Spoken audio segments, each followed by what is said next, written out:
Olá! Eu sou a Amanda do M Livros e esse é o meu canal no YouTube. Talvez você ainda não me conheça e se esse for o caso, seja muitíssimo bem-vindo ao canal. Eu também crio conteúdo no TikTok e no Instagram e faço lives de leitura na Twitch no TikTok, então você pode acompanhar as lives por lá também, se você quiser. Eu vou deixar todas as informações aqui na legenda. E hoje eu quis recomendar pra vocês alguns livros que eu sinto que mereciam mais, sabe?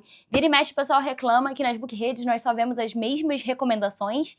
E eu até concordo. Então hoje eu vim recomendar alguns livros que eu não vejo tanto assim por aí. Eu vi que o GF fez um vídeo mais ou menos assim, falando sobre livros que não tinham nem 1000 leitores no Scoob. E aí eu dei uma olhada no meu Scoob, nos livros que eu li, que eu gostei muito, e eu fiquei muito surpresa. Então montei aqui uma lista de livros. A maioria não tinha nem 1000 leitores no Scoob, mas alguns são um pouquinho, minimamente só um pouquinho, mais famosos, mas que ainda assim eu acho que poderiam ser mais, então acho que não custa mostrar por aqui. O primeiro livro é Minha Metade Silenciosa. Esse aqui foi lançado pela Gutenberg, mas tem bastante tempo já, e eu sinceramente, eu não sei dizer nem como é que ele veio parar aqui na estante. Eu tenho certeza que eu não comprei, essa edição aqui é de 2011, 2014, sinceramente eu não sei como é que ele veio parar aqui, ele simplesmente spawnou ali na estante em algum momento. Acho que eu ganhei de presente de alguém, já aconteceu muitas vezes ao longo da minha vida de eu receber uma caixinha de livros de algum amigo da minha família, virar e falar assim: ai, você gosta de ler?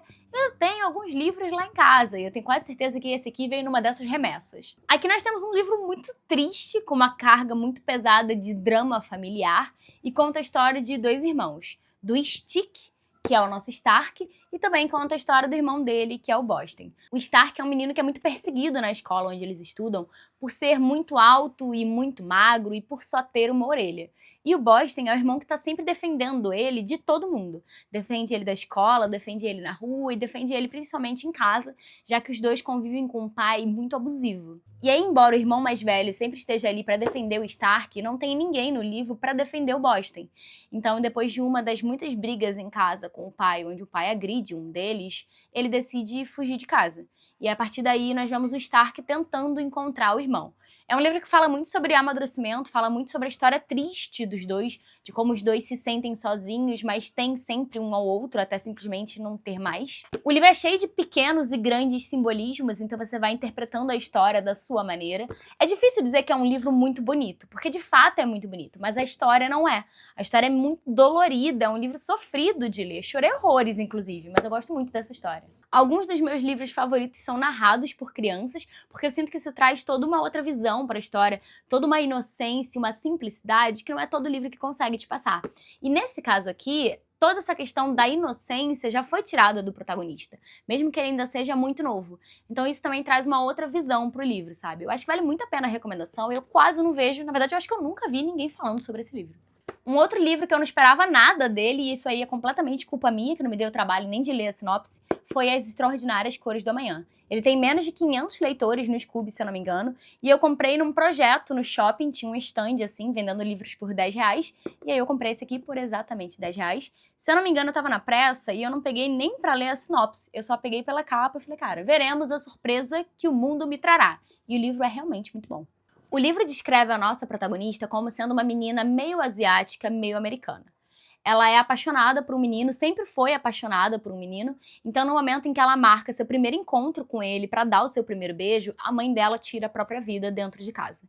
E ela não sabe lidar com a culpa dessa situação. Ela poderia estar em casa, talvez as coisas tivessem sido diferentes se ela estivesse em casa, mas ela não estava. Então, ao mesmo tempo que ela tá passando por esse processo do luto, ela vai encontrando alguns pequenos detalhes ali, seja uma pena ou uma sombra passando, voando, que pra ela indicam que a mãe dela se transformou em um pássaro.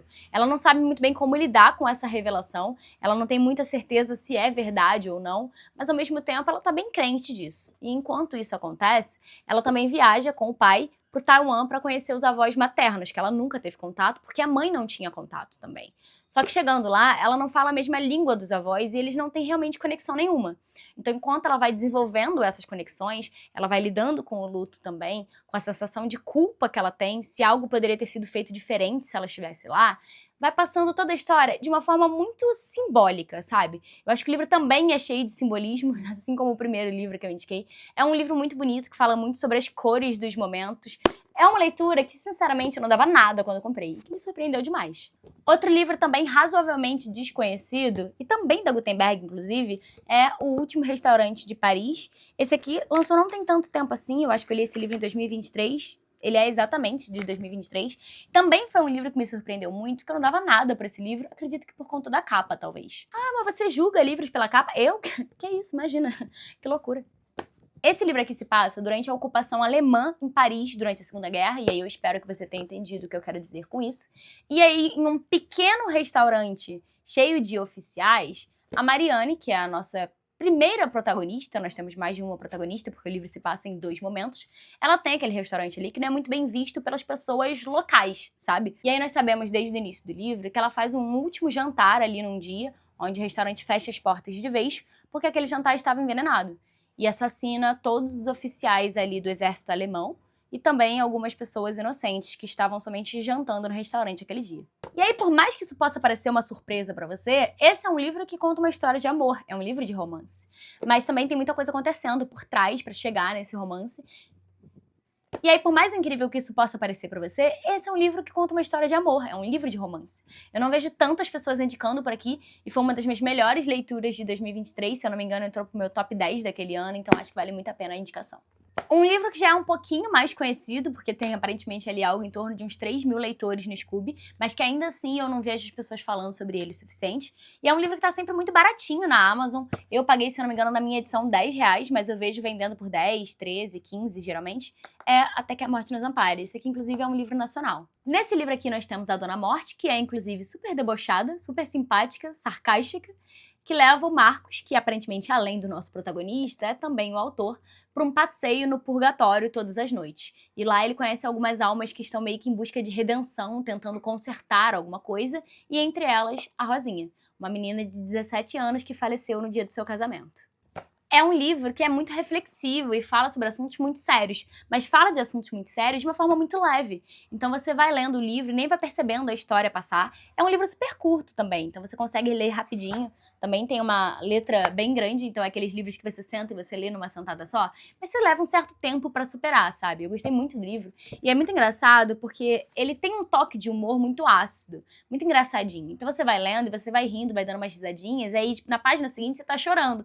É um negócio muito engraçado. Eu acho que merecia muito mais. Eu raramente vejo alguém recomendando esse livro, mesmo sendo um livro tão gostoso e um livro tão barato assim, afinal é uma edição da Princípios, que é uma editora conhecida por livros mais acessíveis. Então, na minha opinião, vale muito a pena a indicação. Se você ainda não pegou pra ler, te recomendo demais. Os Setes do Rio Vermelho talvez seja a recomendação mais impopular dessa lista. Tanto porque a nota dele não é das mais altas, também não é tão baixa assim, tá 3.5 no Scoob, se eu não me engano. 3.5, se você for pensar numa escala de 0 a 10, é um 7. Então acho que é um livro que talvez não agrade todo mundo, mas quando eu li, eu fiquei bem surpresa conforme a história ia avançando, ia me prendendo no livro, e aí no final eu fiquei em completo choque, realmente. Eu acho que o final desse livro me causou uma certa estranheza, porque eu esperava que fosse uma história de suspense somente. Um thriller psicológico ali cheio de mistério, e de fato é isso, mas eu acho que o livro também tem um toque muito grande de ficção científica, e era essa parte que ficou faltando quando eu peguei pra ler. Talvez por conta disso o final tenha me causado uma estranheza, assim, não era exatamente o que eu esperava, mas aí você já está avisado. Tem um toque ali muito grande de E Não Sobrou Nenhum, da Agatha Christie, mas me lembra um pouco também a vibe, talvez, de The Last of Us. Nessa história, nós temos um homem que acorda um dia num barco e ele não faz ideia de como ele foi parar ali. Ele não sabe que barco é aquele, como ele chegou ali, o que ele tá fazendo ali, ele não tem memória de mais nada. Tudo foi apagado, ele só sabe muito mal o nome dele. Mas tem outras 6 pessoas no barco que se encontram na mesma situação.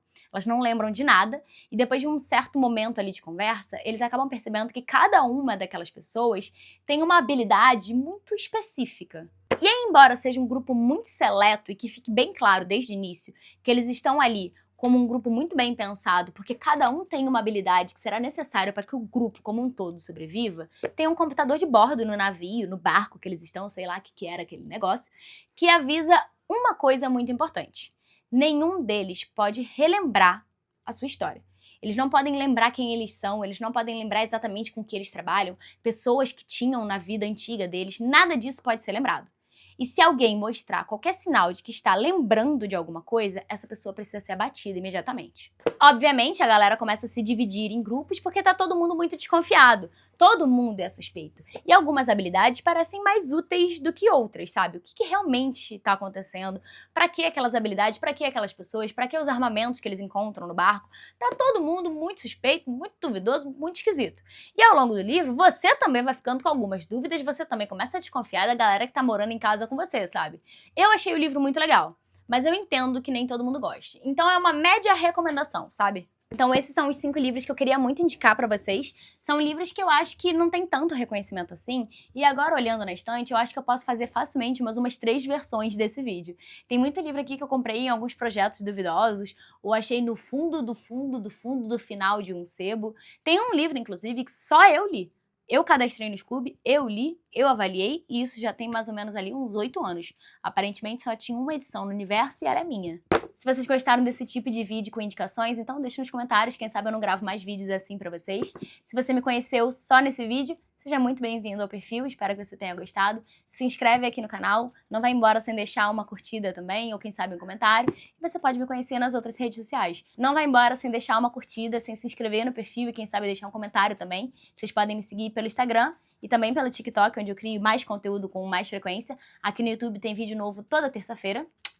E se você quiser sentar pra ler comigo em algum momento, sempre tem live de leitura na Twitch e no TikTok segunda, quarta, sexta. E se a faculdade não estiver tentando sugar toda a minha alma e a minha felicidade tal qual um Dominador, às vezes tem no final de semana também. Vejo vocês no próximo vídeo.